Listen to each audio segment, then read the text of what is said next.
Alright guys, welcome back to another Opera on There video where we have the translations for the OPOP burst that aired last night. I apologize for the delay on this video. One, I was waiting for the translations to come through, but I fell asleep waiting on it, and then by the time I woke up, I had to record my reaction to Gilgamesh's FR and rework showcase that popped up.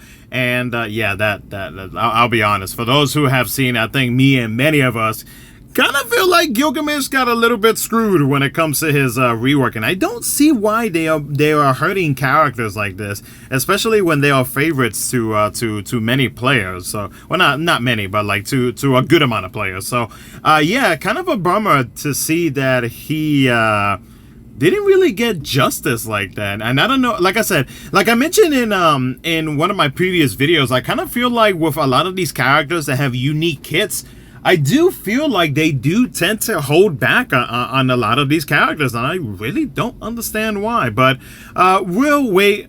You know, I'll give my final judgment, but just seeing off of what we saw in the showcase that was posted on Twitter, or the X app, then yeah, I'll give my final judgment on it once I get my hands on it, if I do decide to green them, because right now I am kind of debating if I want to or not after seeing the showcase, but we'll see.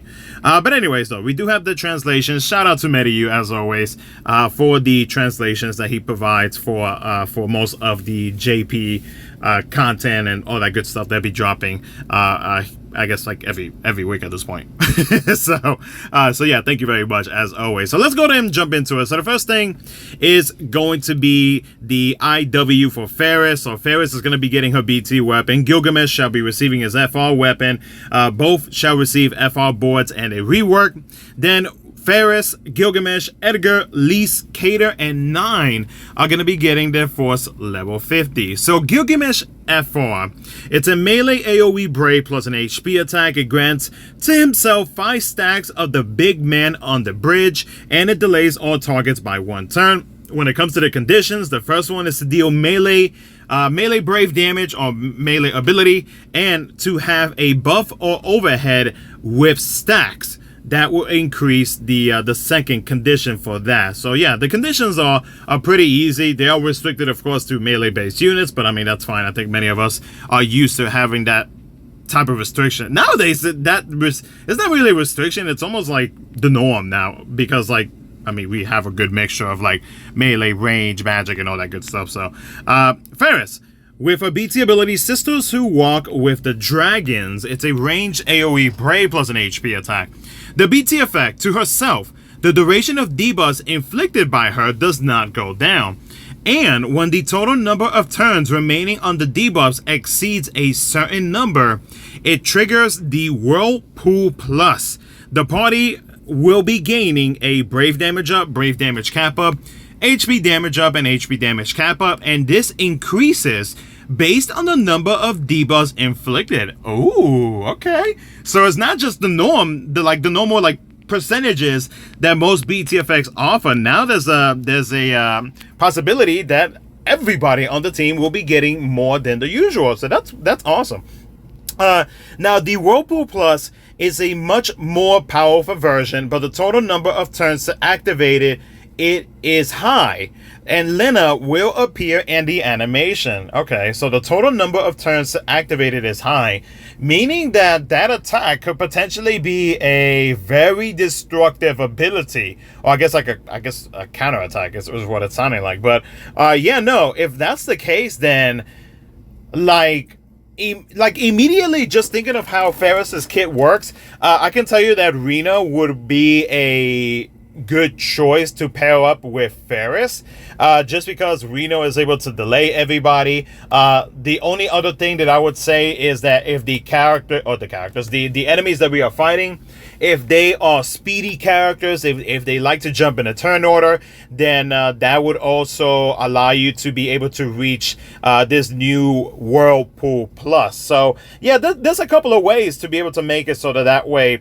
everybody is able to, or not everybody, but like you're able to basically get more turns to activate this powerful attack. So we'll see. The showcase is still not aired. Like, I'm recording this in the afternoon, and her BT showcase should be dropping later tonight, so stay tuned for that. And then of course Faris is going to be receiving her second alternate outfit. Now the next event afterwards is the World of Illusion Spirits Odin, with Gladio to be receiving his FR boards BT and a rework, and then Gladio, Zande, Dorgon, Beatrix, Rude, and Kyrian are going to be getting their force level 50. So Gladio's FR weapon, Genji Blade, with Rude as his partner. It's a melee AoE Brave plus an HP attack. It grants self 2 stacks of King's Shield, and it grants the party, except self, the Warrior Guard, which is actually kind of convenient when you think about it, because, like, of course, with Gladio, like, if you want Gladio to protect you from incoming single target attacks, then you have to make sure to hit what was it, his skill 1, right? And that will allow him to be able to block incoming attacks. So for the FR to actually do that for you, it's kind of convenient. So it pretty much like refreshes everything for you. The FR time, or the FR conditions: whenever a turn passes over a character selecting a melee attack command, and the other one is whenever you are receiving a Brave or HP attack. Now, I don't know if that Brave or HP attack is just a Gladio alone, or if it would apply to everybody. So I guess, again, whenever the showcase does drop, we'll get a better idea as to how that is going to work. But no, that is some very easy conditions, and again, like, Reno would actually be a pretty good pairing. And of course, it's not just only Reno. I mean, like, there are plenty of other characters on the JP side that we can easily pair Gladio and Faris with to get whatever it is that we wanted to get. So yeah, Reno is not the only one, but like, to be able to like activate like his counterattacks and everything, especially after learning about his BT effect, then yeah, you want his counterattacks to basically be activating all the time. You know, now that I think about it, and I might be calling this a little bit too early, but like, I would not be surprised if Gladio is able to solo the Odin Spiritus because of how his kit operates. So I would not be surprised. His BT ability, this is the King's Shield. It's a melee AoE Brave plus an HP attack. To himself, turn rate down. Oh, okay. That just makes it so much easier now. After own attack, he heals the party based on own HP damage dealt. When the HP is max, it transforms the heal into Brave Recovery instead.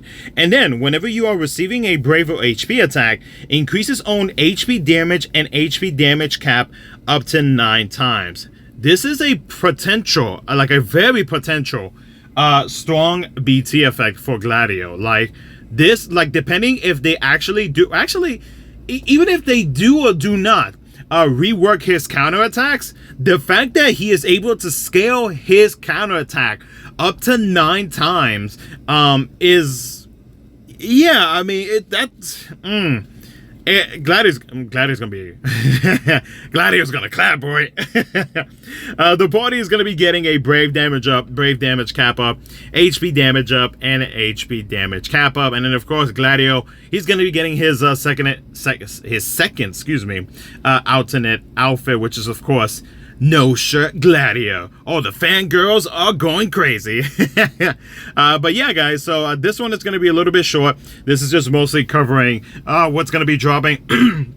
Excuse me, what's going to be dropping tonight for JP with Faris and Gilgamesh, and then what do you call it, Gladio for the following week. And then afterwards we'll find out what's going to be happening with the newest character for the month of August. So but anyways, let me know what you guys think. I'll catch you guys in the next one.